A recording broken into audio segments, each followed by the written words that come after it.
kita ada di tempat ini, saya dan percaya bahwa itu semua karena pertolongan Tuhan. Amin. Saya udah lama nggak melayani di sektor pria ini, tapi percayakan malam hari ini, saya percaya ada sesuatu yang Tuhan singkapkan bagi malam hari ini. Amin. Saya akan memberikan tema tentang selalu ada pertolongan daripada Tuhan. Persoalan apapun yang sedang kita hadapi hari-hari ini, dengan situasi ini, dengan satu tema bahwa selalu ada pertolongan di dalam Tuhan. Amin. Setiap kita pasti pernah mengalami namanya perkara di dalam kehidupan ini. Bahkan perkara-perkara yang mungkin ke depan pasti kita alami. Tetapi di tengah-tengah perkara yang terjadi dalam kehidupan kita, selalu ada pertolongan daripada Tuhan. Amin. Pergumulan berat apapun yang saudara alami saat ini, mungkin keadaan saudara kalau dikatakan itu seperti tembok runtuh yang tersisa hanyalah puing-puing kehancuran. Mungkin manusia boleh saja beranggapan bahwa tidak ada lagi jalan keluar. Sebenarnya itu kata dunia. Tetapi bagi Allah bahwa tidak ada yang mustahil.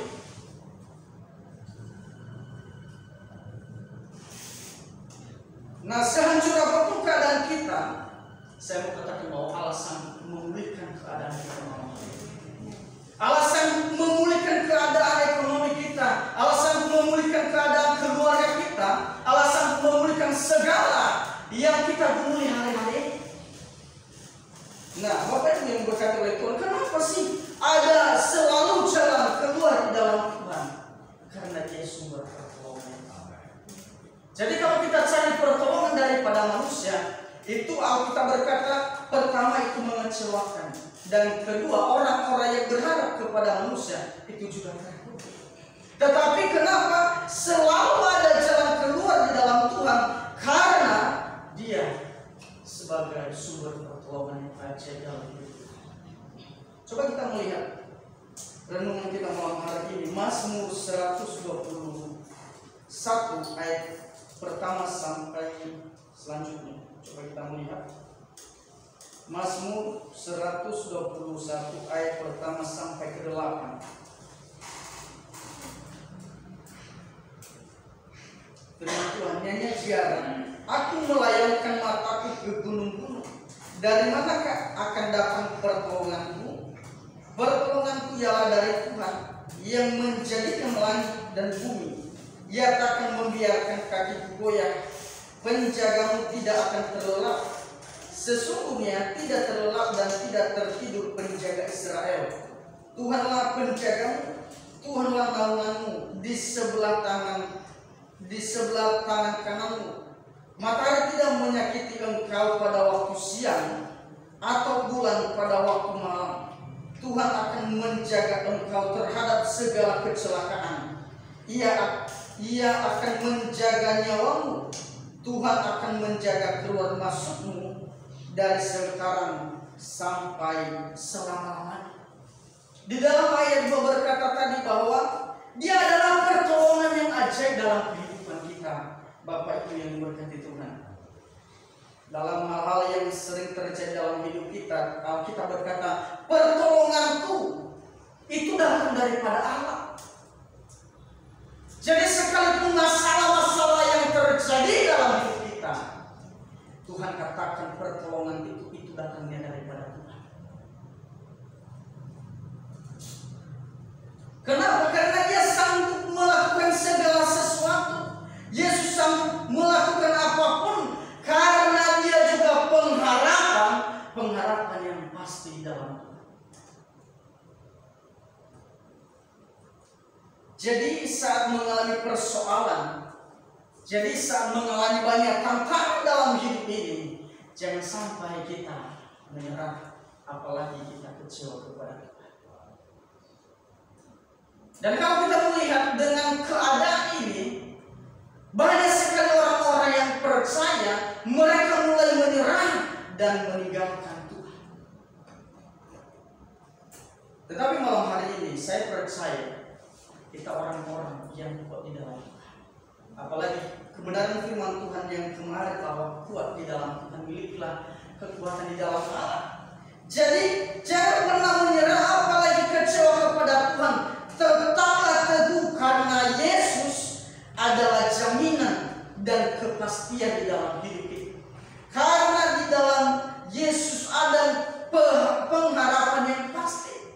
Roma 5 ayat 5 berkata bahwa pengharapan itu tidak pernah mengecewakan.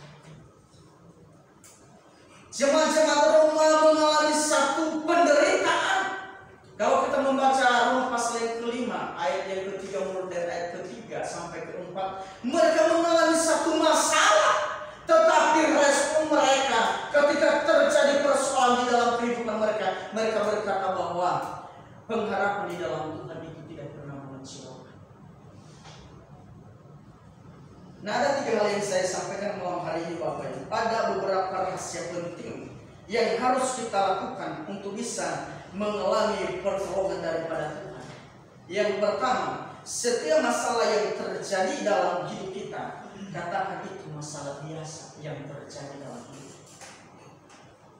Jadi apapun persoalan kita, apapun masalah yang sedang engkau alami, itu katakan bahwa itu adalah masalah biasa yang terjadi dalam hidup saya hari ini. Dengan bukti nyata kita melihat kebenaran firman Tuhan di dalam 1 Korintus pasal 10 ayat 13. Dia berkata, pencobaan-pencobaan yang kamu alami ialah pencobaan-pencobaan biasa yang tidak melebihi kekuatan manusia. Sebab Allah setia, dan karena itu Ia tidak akan membiarkan kamu dicobai melampaui kekuatan. Pada waktu kamu dicobai, Ia akan memberikan kepadamu jalan keluar sehingga kamu dapat menang. Alkitab berkata bahwa segala sesuatu yang terjadi dalam kehidupan kita hari-hari ini, Alkitab mencatat itu hanya pencobaan biasa. Ada 3 alasan kenapa kitab suci berkata bahwa masalah yang terjadi dalam hidup kita adalah masalah biasa. Yang pertama, karena tidak melebihi kekuatan kita. Yang kedua, karena Tuhan tidak akan membiarkan kita dicobai melampaui kekuatan kita. Dan yang ketiga, karena Tuhan tidak pernah. Yang ketiga, karena Tuhan Yesus berjanji bahwa Dia akan memberikan jalan keluar. Dia akan memberikan solusi di tengah-tengah masalah yang terjadi di dalam kehidupan kita.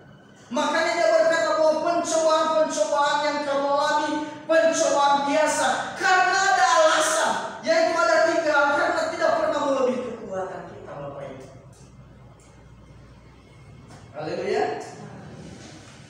Seringkali ketika kita diperhadapkan satu perkara di dalam kehidupan ini, kita kadang-kadang atau seringkali kita menyerah dan mengambil satu kesimpulan bahwa masalah yang terjadi ini adalah masalah yang besar.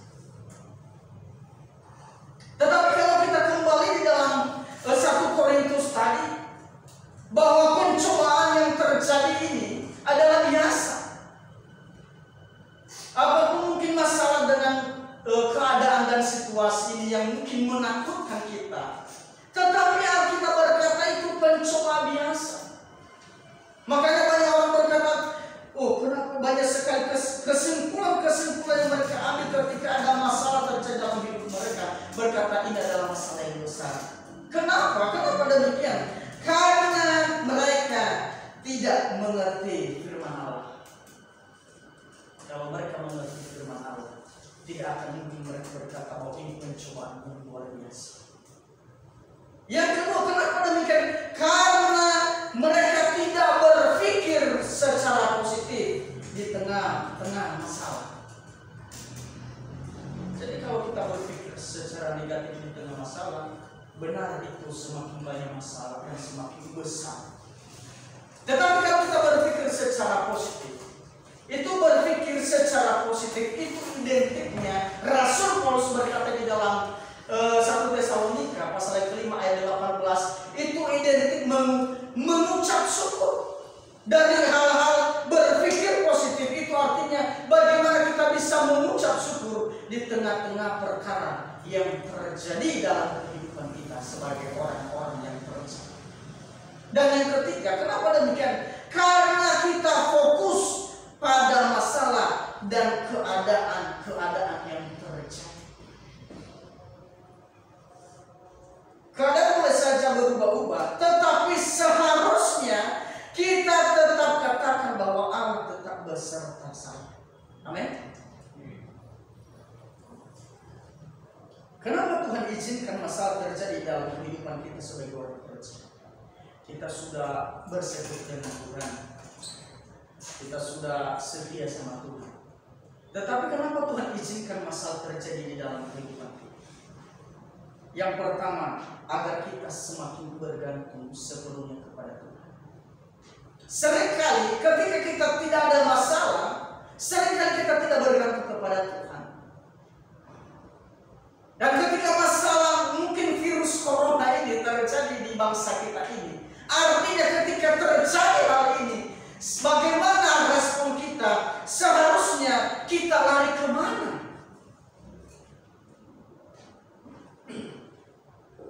Makanya ketika terjadi masalah virus ini, seharusnya kita sebagai orang yang percaya harus bergantung sepenuhnya kepada Tuhan. Yang kedua, kenapa Tuhan izinkan masalah terjadi dalam kehidupan kita? Agar kita semakin berakar di dalam Tuhan. Kalau pohon itu tidak berakar, saya percaya ketika angin kencang bisa cepat sekali tumbang. Sama halnya dengan kita, sama halnya dengan bangunan ini. Kalau fondasinya tidak kuat, maka balik cepat roboh. Dan kehidupan kita, kalau Tuhan izinkan masalah terjadi dalam hidup kita, agar kita semakin berakar di dalam Allah.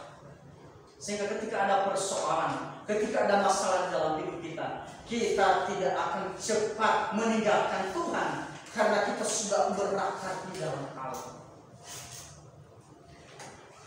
Yang ketiga, kenapa Tuhan izinkan masalah terjadi dalam hidup kita? Agar kita sadar bahwa tanpa Tuhan tidak kita mampu menjalani hidup.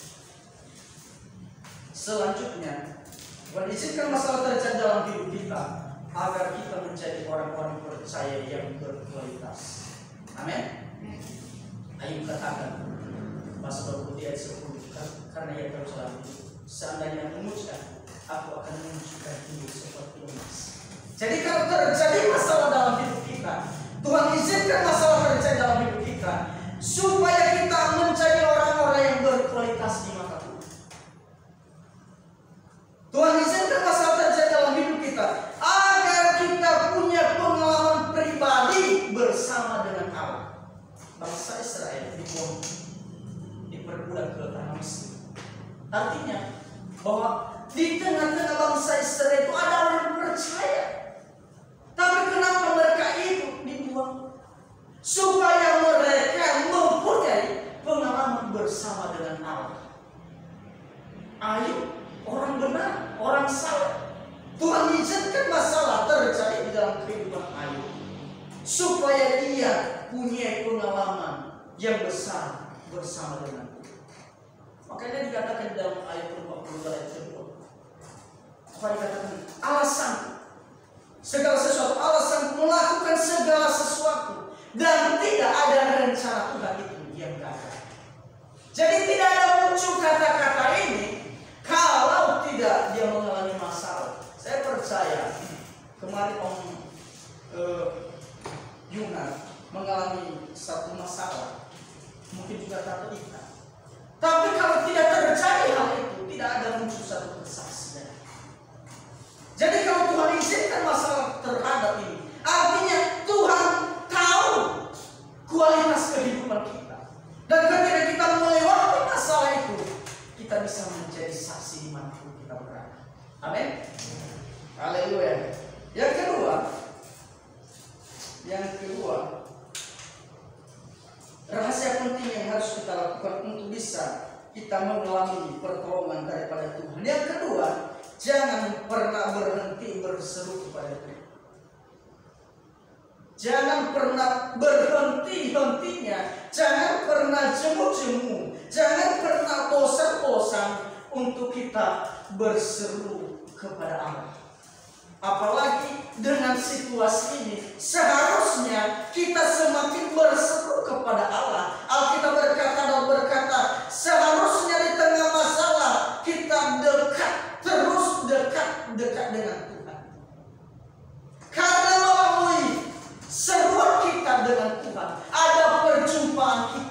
pribadi bersama dengan Allah. Perjumpaan kita dengan Tuhan bukan hanya di gereja ini.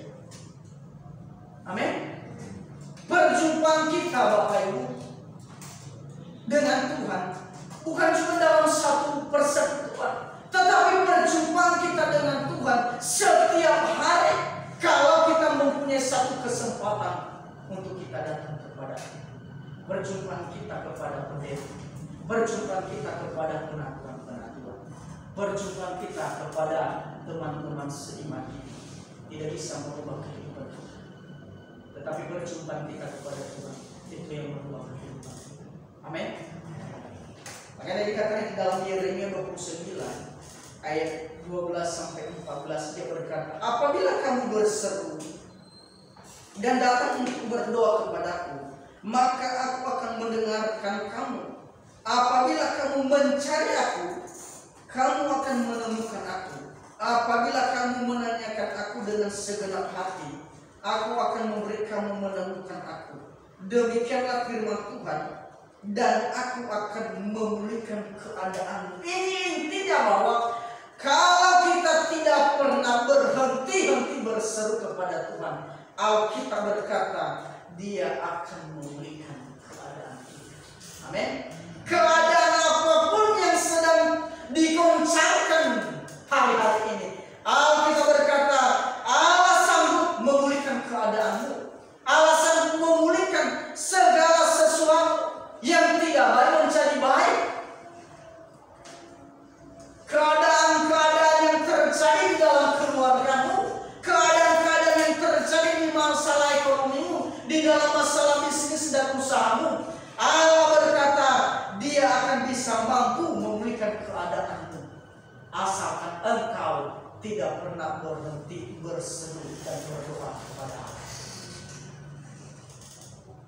Nah, orang-orang yang tidak pernah berhenti berseru kepada Allah, bukan saja hanya Tuhan pulihkan keadaan kita, tetapi di sisi lain Tuhan juga selalu menyertai kita dimanapun kita berada, dengan bukti nyata kalau kita ada sampai malam hari ini, itu karena pemeliharaan.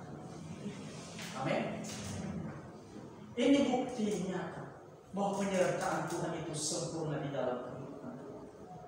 Selanjutnya, orang-orang yang tidak pernah berhenti berseru kepada Tuhan, Tuhan akan meluputkan kita dalam segala kesesatan.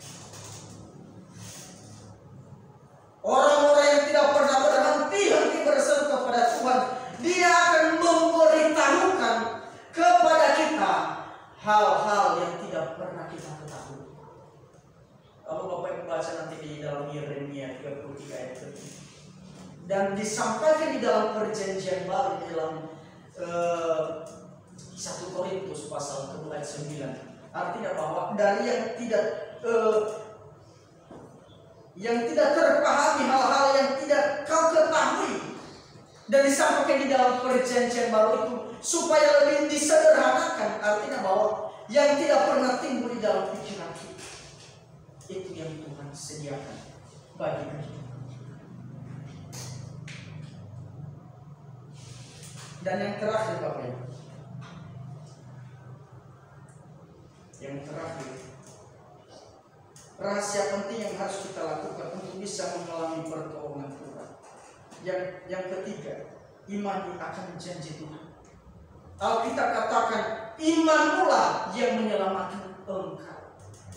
Kalau kita melihat ibu yang mengalami masalah penderitaan selama 12 tahun, dia berkata, asalkan ku jamah jual, itu iman. Jadi imani janji Tuhan. Kalau kita imani janji Tuhan, maka terjadi di dalam kehidupan kita. Kalau kita sampai detik ini masih dikuasai, masih diliputi dengan rasa kekhawatiran, maka itulah iman kita.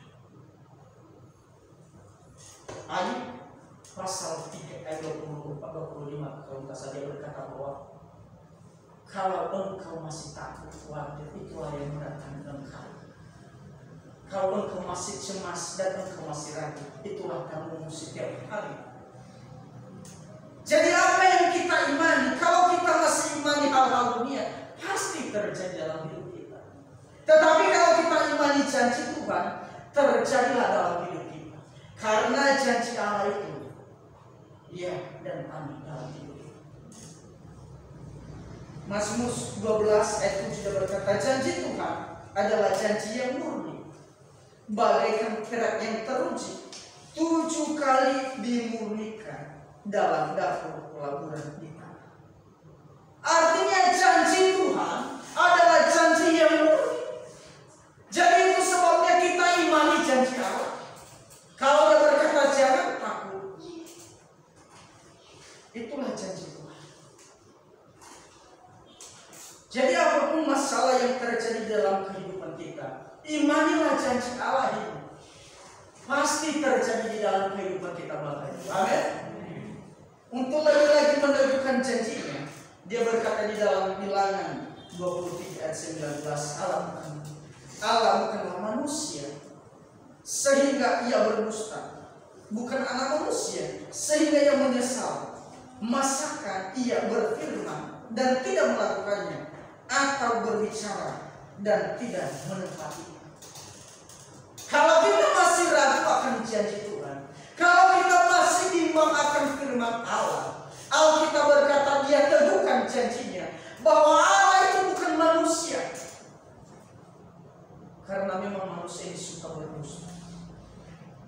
Tetapi Alkitab berkata Allah bukan manusia sehingga ia berdusta, bukan anak manusia sehingga ia menyesal. Masakan dia berfirman tidak melakukan? Kalau dia tidak melakukan berarti ini kosong. Tetapi saya percaya janji Tuhan itu adalah janji yang hidup. Jadi apapun persoalan yang terjadi di dalam kehidupan kita, masalah-masalah apapun, jangan sampai kita terhanyut di tengah-tengah masalah. Tetapi bagaimana seharusnya bahwa malam hari ini di tengah-tengah kesulitan, tema kita bahwa selalu ada pertolongan di dalam. Jadi apapun persoalan kita malam hari ini, kita percaya bahwa ada pertolongan di dalam. Amin. Sampai di sini kebenaran firman. Mari kita berdiri. Mari kita angkat pujian. Haleluya.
bersuara